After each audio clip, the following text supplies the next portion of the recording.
ஒரு metre fridge rectifier செட்டப்பில் left கேப்பில் எஸ்ன்ற ஒரு ஒயர் கனெக்ட் பண்ணியிருக்கிறாங்க.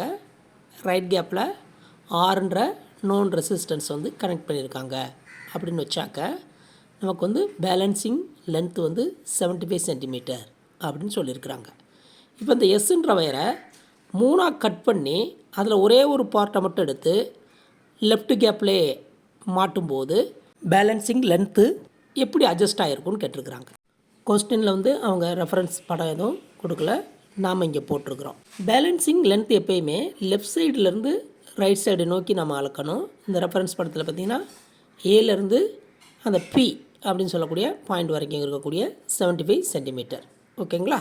ரைட். அப்போ பியிலேருந்து பி வரைக்கும் 25 சென்டிமீட்டர் இருக்கும். ஏன்னா 100 minus 75 is nothing but 25 centimetre. Metre bridge ஃபார்முலாவை நம்ம அப்ளை பண்ணோம்னு சொன்னாக்க R into 75 equal to S into 25.